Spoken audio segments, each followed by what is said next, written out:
హత్యలు జరిగినప్పుడు ప్రత్యక్షంగా హత్య కానీ నేరానికి కానీ శిక్ష వేసేటప్పుడు ప్రత్యక్ష సాక్ష్యం బేస్ చేసుకుని వేయాలి, శిక్షించాలి. లేదా సర్కమ్స్టెన్షియల్ ఎవిడెన్స్ అంటే చుట్టూ ఉన్న పరిసరాల ఆధారంగా జరిగిన పరిణామాల ఆధారంగా శిక్షించేటప్పుడు ఊహలు వద్దు, వాస్తవాలకు అనుగుణంగా శిక్షించండి, దానికి 5 సూత్రాలు పాటించండి అంటూ సుప్రీంకోర్టు కీలకమైనటువంటి పంచశీల సూత్రాలని చెప్పుకొచ్చింది. ఇందులో నెంబర్ 1 నేరానికి దారితీసిన పరిస్థితులు బలంగా నిరూపించగలగాలి. నెంబర్ 2 నిందితుడే దోషాన్ని నిరూపించడం తప్ప ఇతరత్ర ఊహాగానాలకి తావివ్వకూడదు. ఆ పరిస్థితులు నిర్ణయాత్మక స్వభావాన్ని కలిగి ఉండాలి. నేరాన్ని నిరూపించడం తప్ప ఇతర అంశాలకు అవి అతీతంగా ఉండాలి. నిందితుడి దోషత్వం మీద సందేహాలు లేవనెత్తని విధంగా సాక్ష్యాలు ఉండాలి.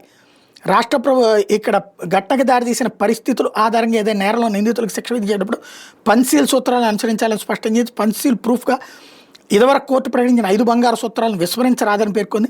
నెల్లూరు జిల్లాలో 2016లో జరిగిన భూమినందన్ అనే వ్యక్తి హత్య కేసులో నిందితుడిగా ఉన్న తమ్మినేని భాస్కర్కి కింది కోర్టులు విధించిన జీవిత ఖైదును కొట్టేస్తూ జస్టిస్ పంకజ్ మిత్తల్, జస్టిస్ ప్రసన్న బివారాలేతో కూడినటువంటి ధర్మాసనం బుధవారం వెలువరించిన తీర్పులో ఈ మేరకు పేర్కొంది.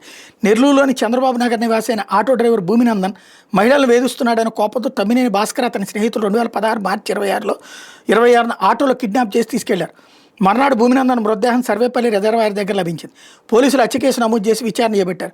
భూమినందన్కి భాస్కర్ A1తో పాటు మరో 3 వ్యక్తులు కొడుతుండగా చూసినట్టు 2 ప్రత్యక్ష సాక్షులు మ్యాజిస్ట్రేట్ ముందు వాంగ్మూలం ఇచ్చారు.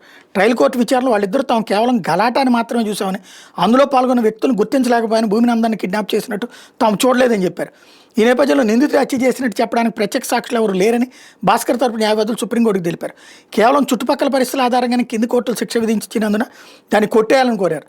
రాష్ట్ర ప్రభుత్వ న్యాయవాదులు ఈ వాదనతో వేధించారు. 2 సాక్షులు ఎదురు తిరిగినప్పటికీ ఈ హత్యను A1 అతని స్నేహితులు చేసినట్టు అక్కడ పరిస్థితులు నిరూపించాయని పేర్కొన్నారు.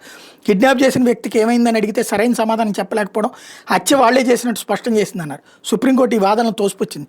చుట్టుపక్కల పరిస్థితులపై ఆధారపడినప్పుడు పంచశీల్ లాంటి సూత్రాలు నేర నిరూపణకి ఆధారం అని పేర్కొంది. ఈ కేసులో హత్య A1 చేతుల మీదుగా జరిగినట్టు ప్రాసిక్యూషన్ నిరూపించలేకపోయిందని చెప్పింది. అందువల్ల నిందితుడికి జీవిత ఖైదు విధించడంలో ట్రయల్ కోర్టు, హైకోర్టు 2 తప్పు చేశాయని వ్యాఖ్యానించింది. కింది కోర్టుల తీర్పును కొట్టేసింది. నిందితుని వెంటనే విడుదల చేయాలని ఆదేశించింది.